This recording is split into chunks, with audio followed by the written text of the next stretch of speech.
This is the FM Gold channel of All India Radio. In the program News Analysis, now we bring you a discussion on Strategy Document for New India. The participants are A.K. Bhattacharya, Economic Analyst, and Vinay Pandey, Journalist.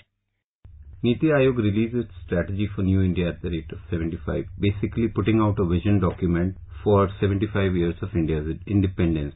Now, the strategy sets a clear objective for 22-23, laying down a clear goal that Indian economy should be a 4 trillion economy by then, and it should be growing 9 to 10% by then. It looks at 41 sectors, areas as we call them, detailing the progress made, constraints faced, and the way forward in achieving the objectives that have been set. Mr. Bhattacharya, I would like to ask you first thing, these documents, and we've seen that some of these in the plan era also, how relevant are they to achieve progress, or are we again going back to that era of planned directed development by the government? So do you see a relevance of this kind of document in the new economy or largely privatized economy, the model that we followed? What is the role of such documents in taking the country forward? I don't think that the importance or relevance of a vision document of this nature is no longer there in the new economy the way you have defined it. Yes, this probably takes us back to the planned era when there was to be every 5 years plan and there would be 6%, 7% growth targets outlined. Then there would be investment ratios delineated. But this document is not structured on those lines. This is more a document that provides certain goalposts for the government to achieve by 2022-23. That is where exactly this is different from the plan document and Niti Aayog's vision document. Niti Aayog's vision document sets out the objectives, sets out the current scenario, and outlines what needs to be achieved. The plan documents would not stop there.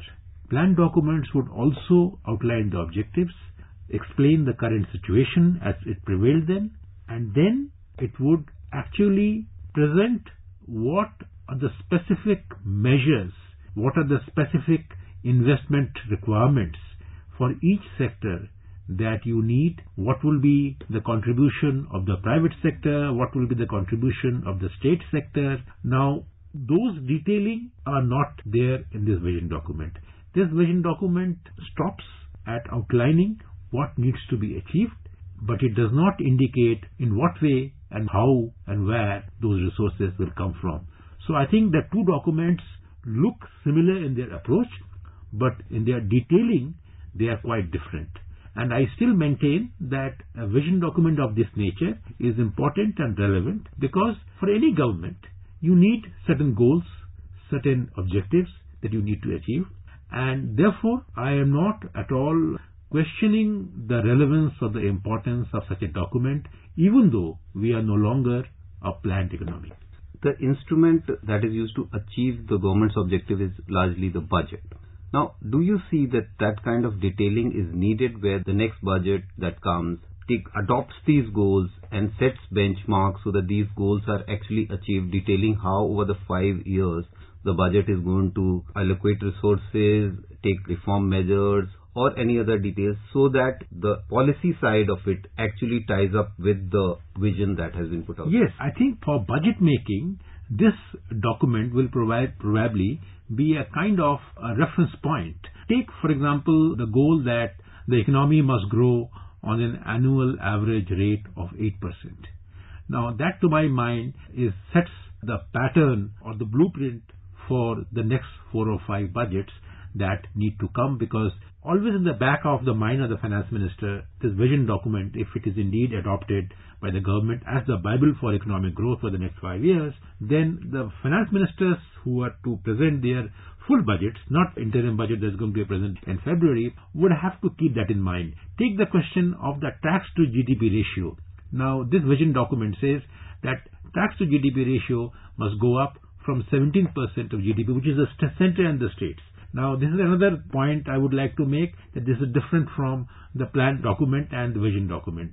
The vision document gives you figures and objectives which are not just of the center, but of the whole country, which includes the state government. Vision document talks about 8% growth, talks about how the tax to GDP ratio should go up from 17% of GDP to 22% of GDP. Now, how these will be achieved? It is a budget as an instrument will achieve, at least from the central side. And it is to be hoped that the state governments also look at this document as some sort of an indicator that what should be done to achieve a desirable tax to GDP growth rate of 22%. Remember that we are still a developing economy, and therefore our tax to GDP ratio is still very low, but there is a need to gradually increase the tax to GDP ratio to a level by which more money is available with the government to be spent on developmental projects. So therefore, the very goal of raising tax to GDP ratio from 17% to 22% over a period of 5 years or 4 years is actually something that needs to be lauded. Just going deeper into the idea, the document talks about 8% average growth, 4 trillion economy by 22-23. But then it devotes somewhat disproportionately large emphasis on the agriculture sector, and which is kind of justified also, because what we're finding is that this high growth that we are talking about is leaving behind a vast section of population that is engaged in agriculture, which is going, at best it grows at 4%, 5% rate. Now, problem that we are running into there is that the long-term solutions are not forthcoming. They are being tried, but as we are seeing now, we are again sliding back into the loan waiver kind of a thing. The solution that it is offering is land reforms, labor reforms, those kind of things. How feasible is this idea, and how do we take agriculture along in this journey of 8% plus growth rate, where this sector also grows? Obviously, too many people are dependent on agriculture, so we actually need to move them out. But even those who are residually in agriculture, their income needs to be lifted. We've talked about doubling of income by 2020. But we are not being able to implement the long-term agenda because we are distracted by populism. Now, loan waiver has come, which is going to again distract from infrastructure creation in the farm sector. So how do we implement this vision of 8% plus growth, taking the farm sector along? I entirely agree with you and agree with your assessment on the concerns over agriculture, which is growing at a much lower pace, which is creating inequalities, and the inequalities may widen. The countrywide agrarian distress that you are witnessing now, which can become actually a kind of a time bomb or a politically very explosive for any government to deal with. The point to be noted here is this, that debt waivers or even increasing minimum support prices for agricultural crops are solutions that are purely cosmetic and purely they are palliative. Now, why they are a palliative? Because they don't actually address the real concerns of Indian agriculture. The Indian agriculture suffers from a deep lack of adequate investments to enhance technology, create market linkages, and ensure that there is a smooth passage of agricultural produce to the food processing sector, by which the gains of agriculture are not pocketed by the tertiary sector, which is a trade, but actually gains flow down to the actual producer because his returns increase. Now, these cannot be achieved by debt waivers, or nor can these be achieved by minimum support price increases, because the problem of Indian agriculture is not just a shortage, but is a problem of surplus. So therefore, I am happy to note that the investment rate in the economy, the vision document actually talks about, is that it should go up from the current 29% of GDP to around 36% of GDP. I would like to take you back to my earlier observation that the detailing is missing here.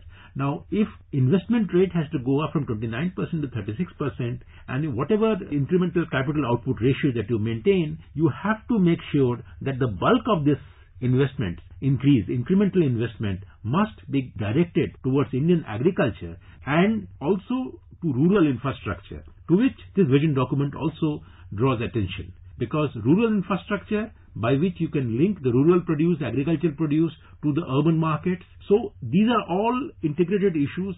They cannot be solved by merely populist schemes like debt waivers or minimum support prices, but they have to be tackled by a larger goal of raising the investment rate in the economy, by which agricultural infrastructure, technology induction, and finally your industrial and the services sector have to grow at a rate, and through the education sector and the reskilling, to which there are few chapters that I noticed in the vision document also allude to, you need to take a large number of people who are now reliant on agriculture. Almost 50% of India's working population is dependent on agriculture. Now you have to take those population away from agriculture, and through the retraining and reskilling, you may have to use them for other sectors. So therefore, you need an integrated approach. You don't need a short-term cosmetic measures like giving debt waivers or minimum support prices. So I sincerely hope that the vision document helps whichever government is in power to use the document to achieve these goals of a more equitable development in the economy. On infrastructure, the vision document offers a lot of solutions. But where we always run into issue in infrastructure is the funding of infrastructure. We are seeing that private investment has again stalled. The success stories of this government is largely budget funded. One of the solutions that seems, and some bit of success we've had on that, is monetizing the publicly created asset and then using that money to again build more assets. So this way the risk of execution rests with the public sector, while the private sector comes in when the asset is operational. So in that sense, you can have a virtuous cycle of funding infrastructure. This has made some progress in roads. Can this model be adopted in, for instance, railways, where we sell our railway lines, overhead transmission lines, to raise funds? Because ultimately we are running out of funds to modernize railways. We have been trying so many years, but railways is falling behind every year. Are such ideas on the table? Are they more feasible? Or is there anything else that can be done to get infrastructure moving the way we want it to? There should not be any doubt in anybody's mind at this point in time in the Indian context that infrastructure investment, the initial investment probably will have to come from the government. And as you rightly pointed out, that the initial investments into projects, and once they are operationalized and once there is a revenue flow from there, that flow can be used to generate more investments. I give you the example of the way the airports privatization model has worked. That you have first privatized, not completely privatized, but government has retained a share of equity in the newly developed airports, around 6 of them, and whatever revenues, and if those privatization projects have done well, so the government's share is getting a lot of money. And if today Airport Authority of India is flush with funds, and with that money it can go into other developments in the aviation sector and develop more airports and then create further models. So therefore there has to be a virtuous cycle. First, government creates that investment, allows that new project to come up, allows that new project to generate revenues, and that revenue can be used to float newer projects. So I think this is the model that must be adopted. I am not entirely in favor of a private-public sector partnership model in every area, because in a public-private partnership model, you need a strong regulator. And let me draw your attention to the fact that in the railways chapter in this vision document, there is a reference to the creation of a regulator for the railways. And I think that this is a very good move, because if you allow the private sector investment to come into a sector like the railways, you also need to have an active regulator which ensures that the users' interests are as well protected and promoted as the investors' interest.